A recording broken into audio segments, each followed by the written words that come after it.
Hello! On ne se connaît pas, mais je trouve que vous avez bien changé. Il fut un temps où le cinéma était LE média populaire. On n'a jamais sorti autant de films que ces dernières années, mais il faut admettre que ça fait un bail que ce n'est plus le cas. Entre les jeux vidéo, les réseaux sociaux, les plateformes de streaming, l'arrivée d'internet a définitivement rebattu les cartes de façon irréversible. Mais le cinéma n'est pas devenu ringard pour autant. Il arrive toujours de façon assez régulière que ce médium réussisse à créer des engouements populaires hors du commun, et même parfois planétaires. Et lorsqu'on est un passionné du grand écran comme moi, il est impossible de ne pas avoir remarqué le sujet qui fâche, l'éléphant dans le couloir du temps, le nez au milieu de la figuralité, les pieds dans le plasma, Marvel. Et surtout Disney, la giga corporation boulimique multimilliardaire qui semble avoir pour objectif d'atteindre le monopole mondial de la pop culture, en somme l'incarnation du grand capital qui gaspille, pollue et ostracie. Marvel. On y reviendra un jour. Mais pour l'heure, on va ouvrir les hostilités avec le film qui a posé les premières pierres à l'édifice de ce qu'on appelle le Marvel Cinematic Universe, ce qui au début pouvait avoir un double sens puisque Marvel, en grande difficulté dans une époque où les ventes de comics ne suffisaient plus à faire tenir la baraque, a tenté son ultime coup de poker en montant son propre studio dissocié des traditionnelles publications sur papier, totalement consacré à l'adaptation grand écran du peu de propriétés intellectuelles qu'il n'avait pas encore vendues pour survivre et balance. Excusez-moi par avance, car d'emblée, je n'ai pas été correct avec vous. Je me suis contenté de vous dire que j'aimais le cinéma, et effectivement, c'est tout ce que vous avez besoin de savoir sur moi. Mais cette simple information implique un autre éléphant dans la pièce. Et certains auront peut-être déjà deviné où tout cela va nous emmener. Et même si j'admets très volontiers avoir choisi d'entamer ce partage avec vous par la voie de la facilité, il n'empêche que, sur internet, les vidéos qui parlent de Marvel ne manquent pas. Elles ont toutes leur personnalité, leurs traits d'humour, leurs angles d'analyse propres, ou leur savoir encyclopédique sur les bandes dessinées. Ce que je n'ai pas. Soyez curieux, regardez-en, mais ici nous allons rester focalisés sur le cinéma, sa réalisation, son montage, son scénario et ses potentielles intentions artistiques, afin de mettre bien en lumière pourquoi Martin Scorsese a dit ça. Iron Man donc. On démarre dans le dur, AC/DC accompagne l'illustration de la puissance militaire américaine, c'est bourrin mais c'est cool. Les États-Unis quoi. On montre d'entrée que c'est un businessman loin d'être boulot, qui tape la causette avec des militaires, blague sexiste, blague de cul, blague datée, blague cynique, quand tout à coup, notre héros se fait enlever, aucun militaire ne survit, ça rigole pas, c'est violent, c'est impactant. 36 heures plus tôt. Ok, nous avons déjà un premier indice sur le montage frénétique qui trahit les directives d'un studio qui a probablement très peur qu'on s'ennuie. Jon Favreau est compétent. J'aurais du mal à identifier l'auteur derrière le technicien, mais il me semble pas que ce type de montage soit l'une de ses marques de fabrique. Enfin bref, 36 heures plus tôt donc. Nous avons une vidéo à la gloire de Tony Stark qui résume sa fabuleuse histoire. C'est pas compliqué, il est trop fort. Apparemment, le génie est héréditaire. Admettons.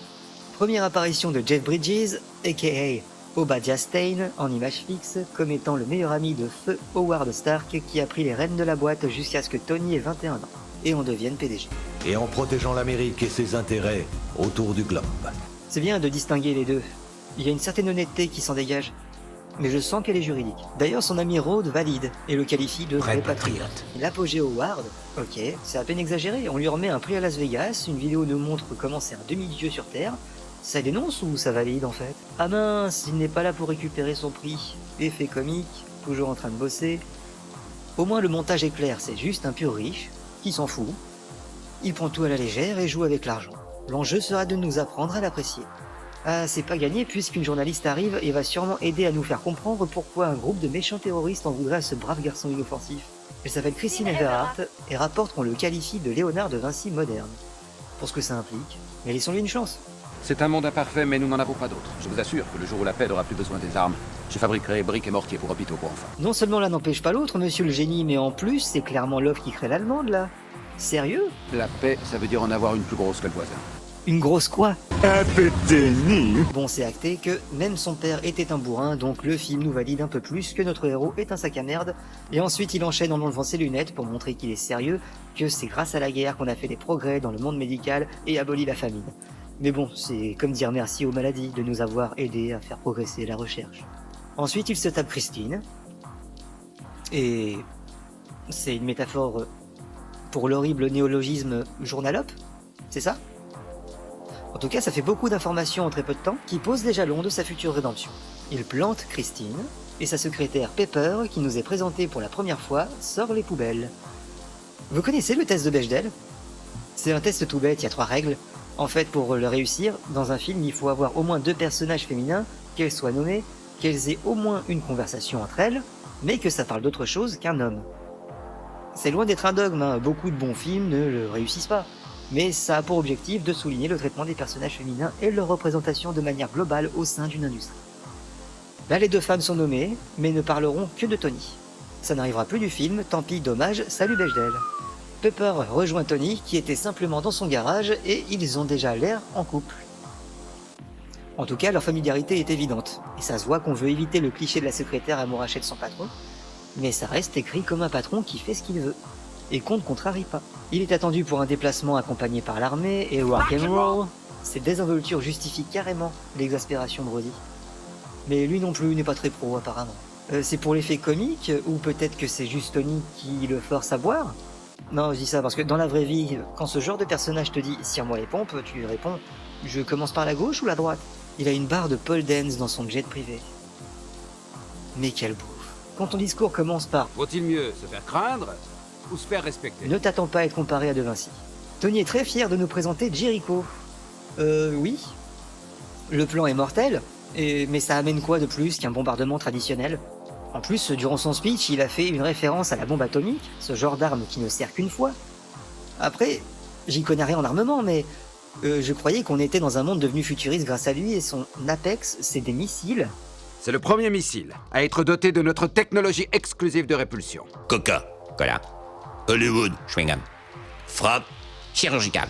Parfait, t'as bien tout avalé. Le Da Vinci moderne, donc. Ok. Après cette démonstration, nous avons le premier dialogue entre Tony et Obi au téléphone. Ça n'a aucun intérêt. À part peut-être l'évocation du baiser de Judas au revisionnage.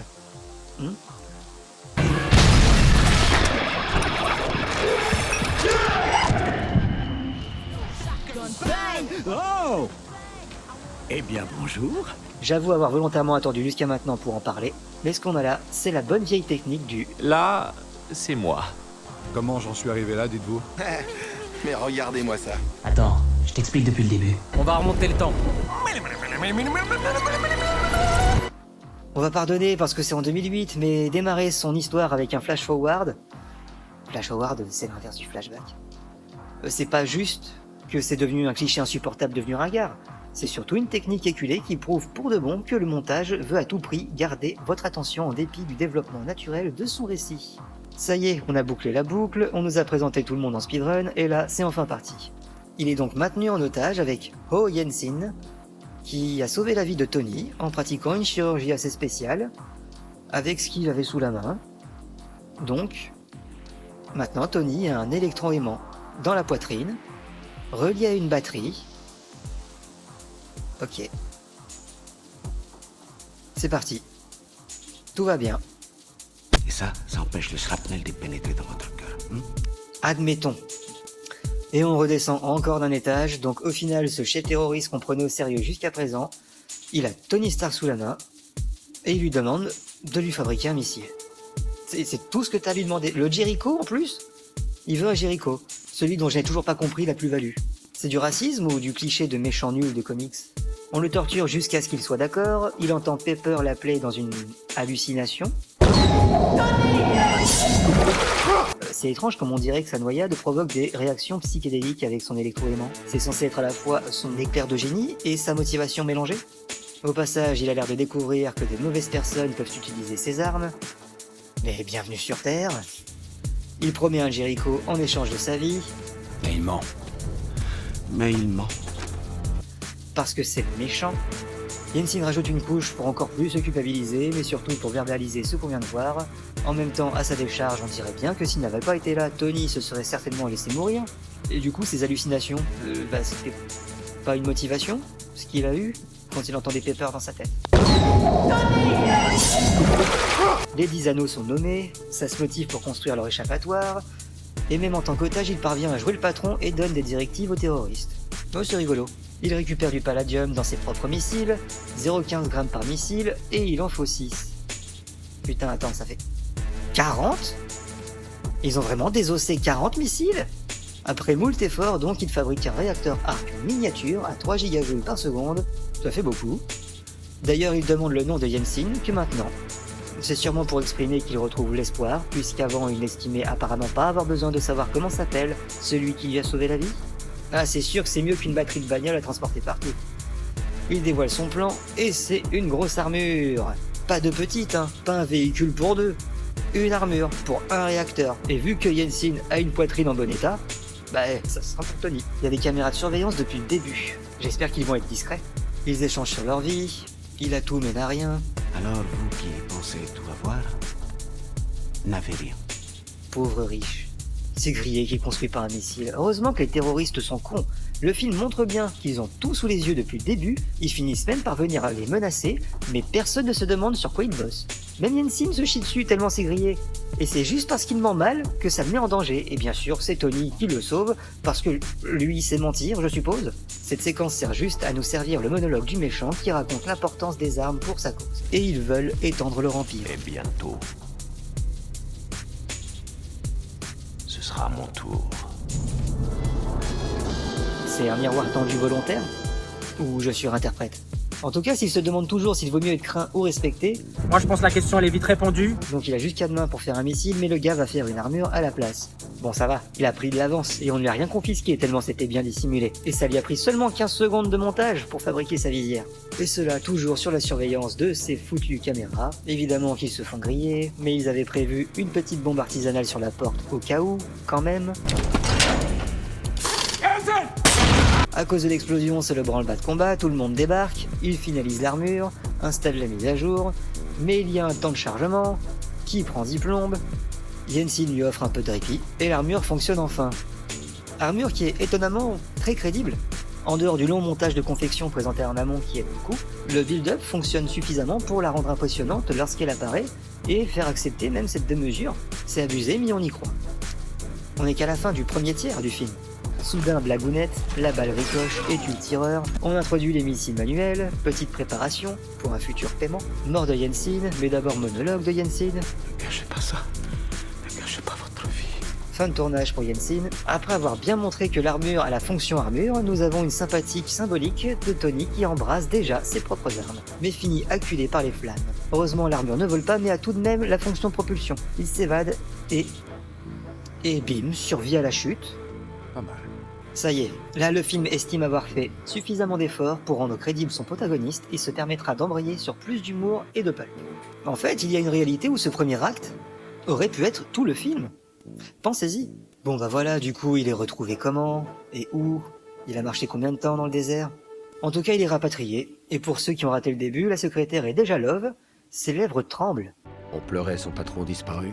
Première demande, une conférence de presse. Ça fait maintenant 2 fois qu'il interagit avec Obadiah et on dirait définitivement, au mieux, 2 bons collègues. Ils sont vraiment censés se connaître depuis que Tony était gamin. Et puis il y a Coulson. Coulson. Il est là. Et puis il apparaît comme Michael Myers, vous avez vu? Coulson, pas Coulson.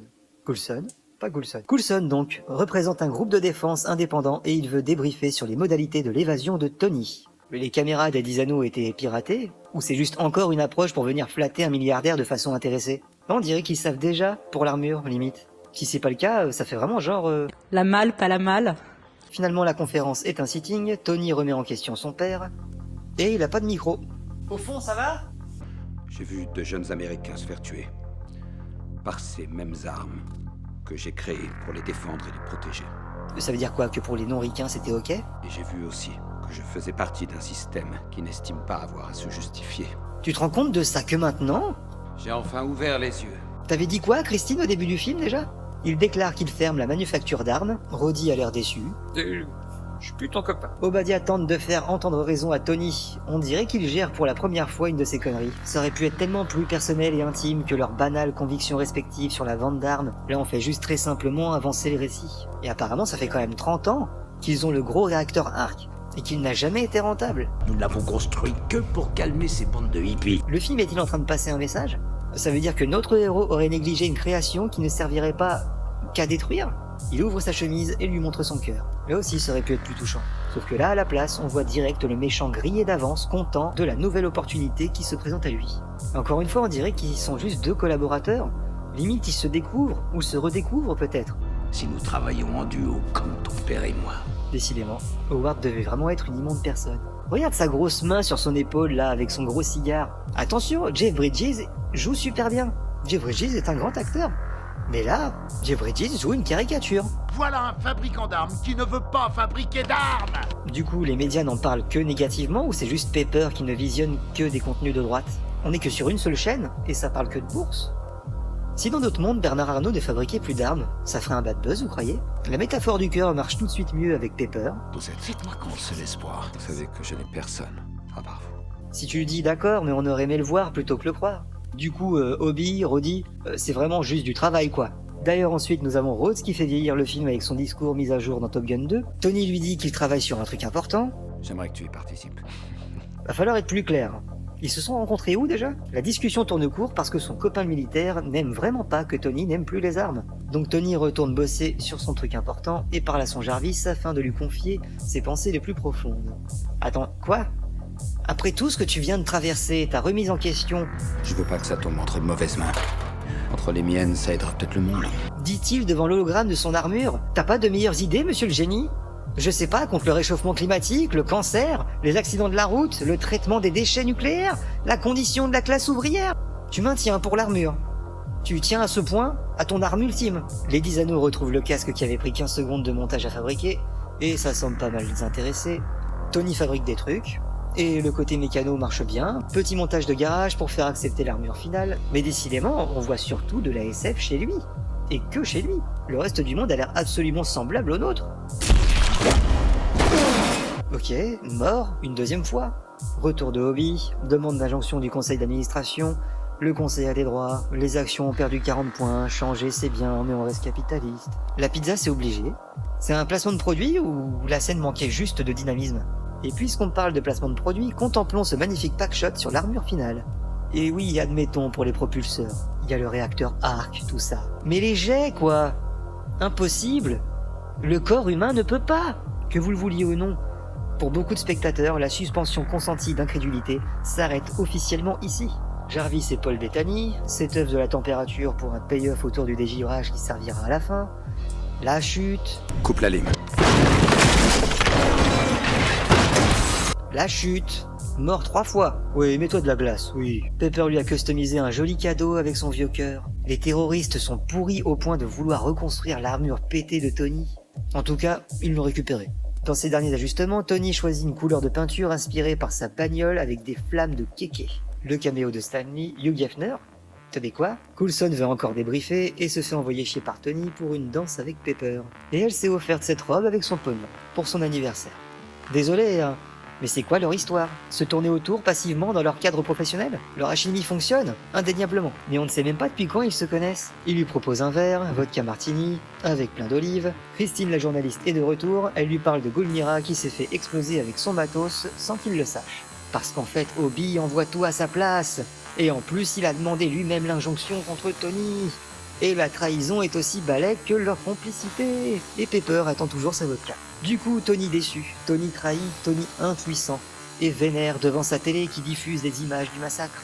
Il prend alors une décision. Détruit ses propres reflets dans les vitres pour la symbolique, devient enfin Iron Man et s'implique dans un conflit où ses armes sont impliquées. Les effets spéciaux se voient, mais fonctionnent. Non, ça fait longtemps que j'y crois plus, hein, mais c'est sympa. Ça ressemble à un vrai conflit, il y a plein de morts premier degré. Iron Man pacifie la zone, et il je vous le laisse aux opprimés, et il a une réserve de super missiles miniatures. Petit payoff donc, il a plus besoin de les charger manuellement. Explosion! L'armée découvrant tout Tintana précise bien qu'il n'avait pas le droit d'intervenir. Et du coup, légalement, ça implique que Tony agit en tant qu'individu ou en tant que société privée. L'armée finit par s'affoler et l'attaque. Tony appelle alors Roddy. Il y a du réseau à cette altitude. On dirait que quelqu'un est venu faire le boulot à ta place. Voilà une expression qui sonne bizarrement en 2025. Et même pour une première, il maîtrise totalement le dogfight face à 2 F-14 Raptor. Mais au final, il est cassé dans la mer pour vendre la mèche à Roddy apparemment. Il lui demande de décrocher, provoque des dégâts. Le pilote de l'avion qu'il détruit a un parachute défaillant. Il doit rattraper ses conneries, réussit. Est-ce qu'ils se sont dit que la pilule passerait mieux si Iron Man le sauve qu'une défaillance due à une mauvaise fabrication? Parce qu'il a quand même détruit un avion. Et Roddy fait passer ça pour un dévissage. Obi est évidemment soupçonneux parce que c'est une explication très con. Tony se fait désarmurer et rappelle de façon insistante à son Jarvis qu'il faut être précautionneux parce que c'est la première fois. Pepper le grille et maintenant elle est aussi dans le coup. On retourne chez les méchants et Obi est commanditaire. Ah bah on l'avait pas vu venir celle-là, dis donc. Ah mais sympa cette petite tech. C'est quoi? Exécution, il faut un prototype au plus vite. Pendant ce temps, Tony a construit un virus ou un truc du genre. Il veut détruire ses armes et demande à Pepper de l'aider. Mais elle lui reproche et démissionne. À quoi sert d'être en vie si on n'a pas de raison de l'être? Je viens seulement de comprendre quelle est ma mission. Mais laquelle du coup? Pour le moment, il veut surtout détruire ses armes à lui. Pepper fouille dans le dossier top secret et heureusement pour elle, il y a la traduction automatique.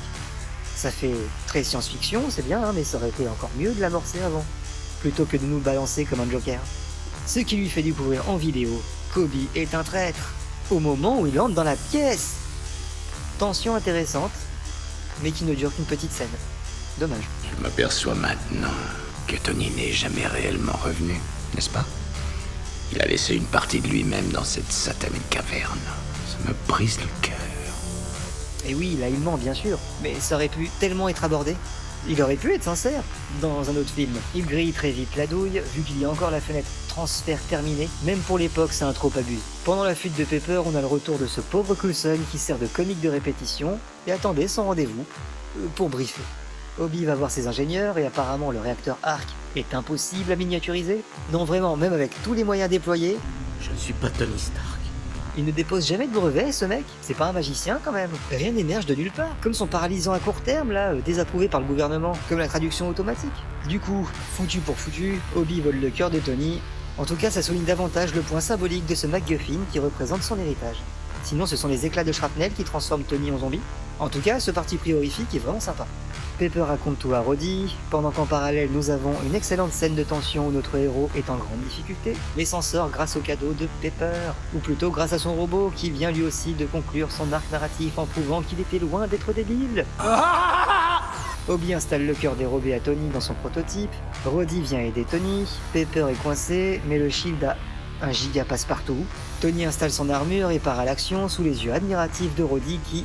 La prochaine fois, mon pote. Les agents du Shield viennent intercepter Obi, mais ce dernier est déjà en armure. La tension monte, Obi menace Pepper. La circulation, c'est toujours sympa pour exposer des dégâts concrets sans avoir besoin d'être aidé par de l'animation numérique. Iron Man sauve une famille coincée dans une voiture. Ironmonger, oui, au fait, c'est comme ça qu'il s'appelle, Ironmonger. Ironmonger, donc, le frappe avec une bécane. C'est rigolo. Depuis 40 ans, je te tiens à bout de bras. Sans moi, cette entreprise ne serait rien. Je suis sûr que tu y crois. Mais bon, durant tout le film, on n'a rien vu de tout ça. Jolie réception en plein air, le méchant le rejoint, maintenant le combat est aérien, et pour un prototype, il a bien bossé quand même. L'armée veut intervenir, mais Roddy leur dit que c'est un simple exercice, alors soit il fait pleinement confiance en son copain, soit il tient vraiment à ne pas griller sa couverture, mais vraiment beaucoup. Nous avons le payoff de la température, et oui, Obi n'avait pas résolu le problème du dégivrage, que Tony n'avait pas résolu par son génie d'ailleurs, mais par son expérience. Son foirage même.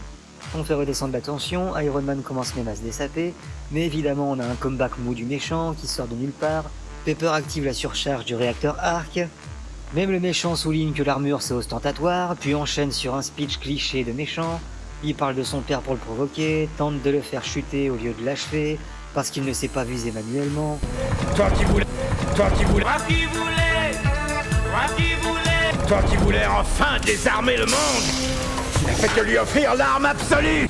En effet, il l'a dit. Il a dit. Bref, c'est enfin terminé, le méchant meurt de façon étrange, mais j'imagine que l'élément le plus important que le film veut vraiment souligner, c'est qu'il est mort par l'objet de sa convoitise, le réacteur Arc. Roddy fait encore passer ça pour un accident, et c'est ça la blague. On nous a signalé officieusement le dysfonctionnement d'un prototype de robotique. Et c'est tellement vague, et tellement gros, que je suis sûr dans la vraie vie ça passe. Tout le monde couvre tellement Tony que même Coulson lui fournit un alibi complet qu'ils pourront confirmer, et ils vont même mettre le cadavre d'Obi dans un avion pour le cracher ensuite, afin de bien masquer tout ça. Ok. Du coup c'est acté que le Shield gère les intérêts de Tony Stark. Ça a dû se faire pendant l'évasion de Pepper, je suppose. Il y a 10 minutes de film. On s'attend à une conclusion romantique, et Tony relance Pepper, mais vu qu'il n'a pas ramené sa vodka, ça n'ira pas plus loin. Et franchement, bonne décision. Très bonne décision. Bien joué Pepper, tant mieux. Tony essaye de bien mentir à nouveau pour la conférence de presse, mais manifestement il n'arrive plus à se fourvoyer. Christine le confronte une ultime fois en le questionnant et au final, il craque. Je suis Iron Man. Fin. Ah non. Bah oui, c'est vrai, non mais oui, j'avais oublié un détail. Je suis Iron Man. Putain, vous êtes qui, vous? Nick Fury, directeur du SHIELD. Je viens vous parler des Vengeurs et du projet Initiative. Fin. Ah donc ils avaient vraiment accès aux caméras des terroristes.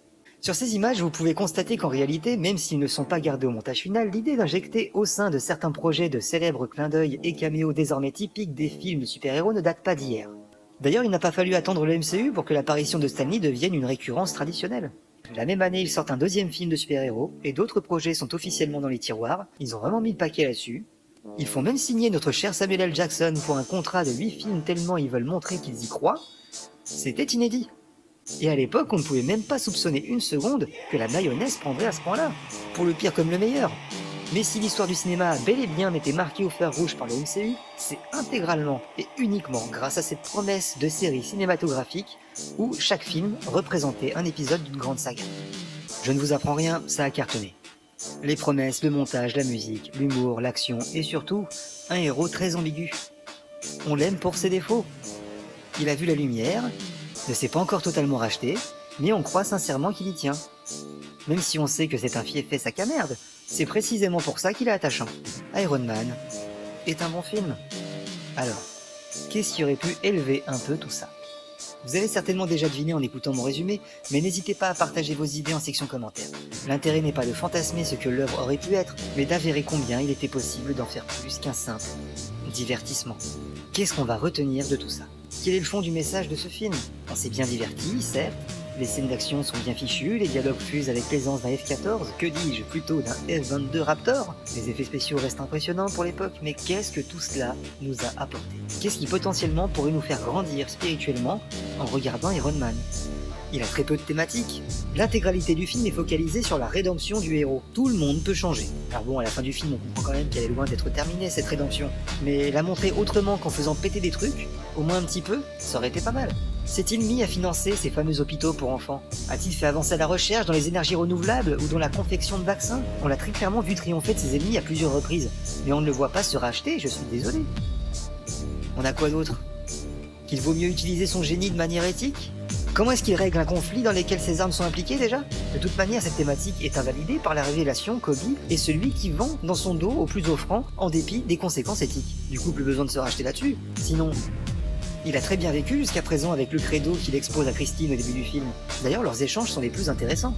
Alors il se la tape, ok, mais où sont les articles? Que pensent les médias d'Iron Man après son intervention? En dehors des menaces physiquement violentes, il n'y a que ces journalistes pour le remettre en question, et ce n'est jamais résolu. Tout le monde lui lèche le cul mécaniquement parce qu'il est milliardaire comme dans notre monde à nous, c'est ça? D'ailleurs, en dehors du boursier à la télé qui se fout de sa gueule, l'avis de la population sur tout ça non plus n'est pas très clair. Par exemple, Spider-Man de Sam Raimi ou X-Men de Bryan Singer nous montraient comment étaient perçus ces personnages hors du commun par les habitants ou par les politiciens. Il a ce collant génial et ça lui serre les bouts. Mais là, on est collé au point de vue de Tony et on doit croire sur parole sa volonté de se racheter.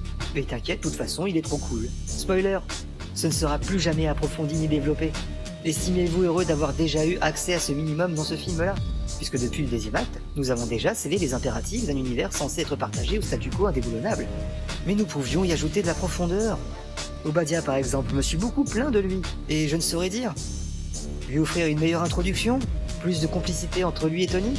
Des flashbacks? Non. Mais au moins une évocation de souvenirs communs?